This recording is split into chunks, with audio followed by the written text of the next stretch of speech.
అందరికీ నమస్కారం అండి. ఈరోజు ఒక మంచి మోటివేషనల్ వీడియోతో మీ ముందుకు వచ్చేసాను. Welcome back to our channel positive vibes in Telugu. మిత్రమా, మంచి మార్గాలను ఎవరు చెప్పినా వినాలి, కానీ చెడు మార్గాలను సొంత వారు చెప్పినా కూడా ఎప్పుడూ వినకూడదు. కాబట్టి విధిరాతను సైతం ఎదిరించగలిగే శక్తి మనం చేసే పనులకు మాత్రమే ఉంటుందని గుర్తుంచుకోండి. మంచి పనులు చేస్తే నీ విధి రాత ఎలా ఉన్నా సరే ఏదో ఒకరోజు ఖచ్చితంగా నీకు మంచి జరుగుతుంది. కానీ చెడ్డ పనులు చేస్తూ పోతే నీ విధిరాత ఎంత గొప్పగా ఉన్నా కూడా ఏదో ఒకరోజు పతనం అనేది తప్పదు. అందుకే విధిరాత కన్నా నువ్వు చేసే కర్మఫలమే ఎంతో గొప్పది. ఎదుటి వారిని ఏడిపించటం ఎలాగో నీకు తెలిస్తే నిన్ను ఏడిపించటం ఎలాగా అన్నది ఆ భగవంతుడికి తెలుసు. కర్మ సిద్ధాంతం ప్రకారం మనిషి చేసే ప్రతి చర్యకి ప్రతిఫలం తప్పకుండా అనుభవించి తీరాల్సి ఉంటుంది. మంచి కర్మలకు మంచి, చెడు కర్మలకు చెడు. నువ్వు చేసే పుణ్యాలను నువ్వు మరిచిపోయినా సరే ఆ భగవంతుడు మాత్రం ఎప్పటికీ మరిచిపోడు. నువ్వు చేసే పాపాలను ఆ భగవంతుడు మర్చిపోయినా కర్మ మాత్రం ఎప్పటికీ మర్చిపోదు. కోపంతో ఏమీ సాధించలేవు మిత్రమా. అయిన వారిని కానీ వారు చేసుకోవడం తప్ప గర్వంతో కూడా ఏమీ సాధించలేవు. అందరితో ఒంటరిగా మిగలడం తప్ప.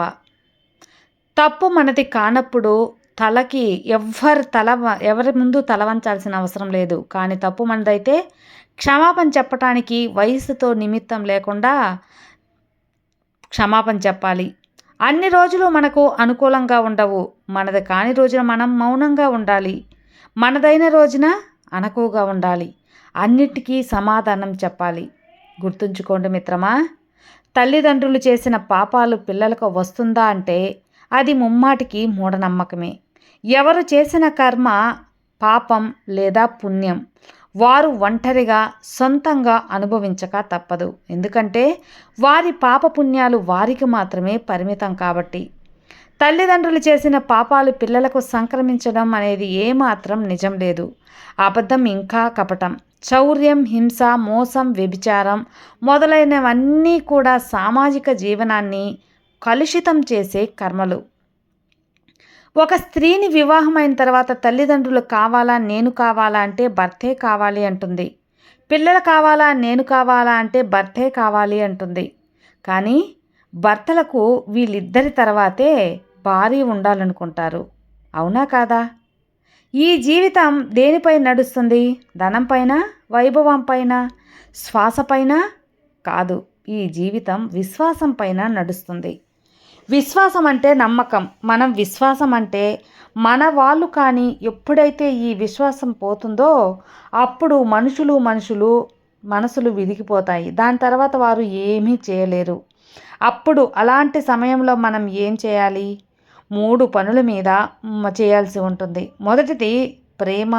మిమ్మల్ని ఎవరు ప్రేమిస్తారో, మీరు ఎవరిని ప్రేమిస్తారో కారణం ఏదైనా కానీ క్షమించమని అడగటంలో ఏమాత్రం సంకోచించకూడదు. ఇక రెండవది నమ్మకం. ఎవరైతే మిమ్మల్ని ప్రేమిస్తారో, ఎవరైతే మిమ్మల్ని నమ్ముతారో వారి యొక్క నమ్మకాన్ని ఎప్పుడూ చెరపకూడదు. ఇక మూడవది తోడు. ఎవరైతే మిమ్మల్ని ప్రేమిస్తారో, ఎవరైతే మిమ్మల్ని నమ్ముతారో వారి తోడు మీతో ఎప్పటికీ ఉండుతని నమ్ముతారో వారి దగ్గర మీరు ఎప్పుడు కూడా ఏది కూడా దాచిపెట్టకూడదు. ఈ 3 కార్యాలు చేయండి. అప్పుడు జీవితంలో మీరు ఎంతో సంతోషంగా ఉంటారు. నేను మానవ రూపంలో జన్మించాను, అలాగే అన్ని కార్యాలను అదే రూపంలో చేశాను. కానీ ఆశ్చర్యమైన విషయం ఏంటి అంటే ఈరోజు కూడా తనకి నేను సహాయం చెయ్యాలి అని ఒక మనిషి వచ్చి నా ముందు చేతులు జోడించి ప్రార్థన చేస్తాడు. మీతో ఒక విషయం చెప్పాలనుకుంటున్నాను. నేను అందరికీ సహాయాన్ని చేయలేను, కానీ నేను తప్పకుండా నేర్పించగలను. జ్ఞానాన్ని ప్రదానం చేయగలను.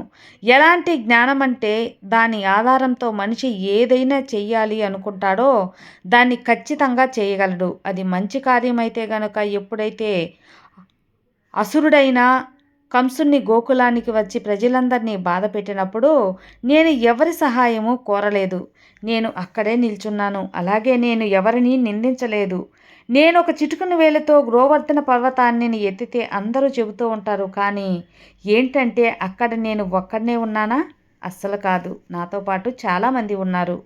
గోకుల వాసులు ఉన్నారు. అలాగే చాలామంది వాసులు కూడా అక్కడే ఉన్నారు. మేమందరం కూడా ఒక అస్సం తీసుకున్నాం. అదే మనోబలం. అలాగా దాని తోడు నాతో పాటే ఉన్నాయి. మహాభారతంలో నేను కేవలం గురువుని. నేను కేవలం నేర్పించాను. లక్ష్య సారకుడు అర్జునుడు. యుద్ధంలో పోరాడింది అర్జునుడు, గెలిచింది అర్జునుడే. నేను కేవలం నేర్పించగలిగాను అంతే. చివర్లో మీరు కేవలం ఏం అర్థం చేసుకోవాలంటే ఈశ్వరుడు అన్నీ చేయలేడు, చేయించడమే ఆయన పని అని. ఈశ్వరుడు కేవలం ఆశీస్సులు ఇవ్వగలడు. ఏ కార్యమైతే మీరు మనసు పెట్టి చేస్తారో ఆ కార్యం ఖచ్చితంగా ఫలించి తీరుతుంది. అయితే మీ లక్ష్య మార్గం వైపు ముందుకు సాగుతూ వెళ్ళండి. చైతన్యంలో వివేకంతో మీ మనశ్శాస్త్రితో పాటు మీ కలలు ఏవైనా సరే, మీ లక్ష్యం ఏదైనా సరే ఖచ్చితంగా ఫలించి తీరుతుందని గుర్తుంచుకోండి. మీకంటూ ఈ ప్రపంచంలో ఎవరున్నారు? నవ్వుతూ సమాధానం చెప్పు. సమయం బాగుంటే అందరూ నీ వాళ్ళే మిత్రమా? లేదు అంటే ఎవ్వరూ లేనట్టే. నీకు బరువు అనిపించిన, బాధ అనిపించిన సమయంతో పాటు ముందుకు కదలాల్సిందే. ఇక్కడ నలగవలసిందే, నడవాల్సిందే, నేర్చుకోవాల్సిందే. మీకు నువ్వు మాత్రమే ధైర్యంగా ఉండాలి. నీకు నువ్వే ధైర్యం చెప్పుకోవాలి. అప్పుడే నీ జీవితం సాఫల్యమవుతుంది. కేవలం నేను అంటే భగవంతుడు కేవలం దారి చూపేవాడే, నేర్పించేవాడే అని మాత్రం తెలుసుకోండి. విన్నారు కదా అండి? శ్రీకృష్ణుడు చెప్పిన ఈ యొక్క జీవిత సత్యం మీకు ఎంతగానో నచ్చింది అనుకుంటున్నాను. ఈ మోటివేషనల్ వీడియో నచ్చితే లైక్ చేయండి, షేర్ చేయండి, సబ్స్క్రైబ్ చేసుకోండి. మరో మంచి వీడియోతో మళ్ళీ కలుద్దాం. అంతవరకు have a good day friends. Thank you for watching. Bye.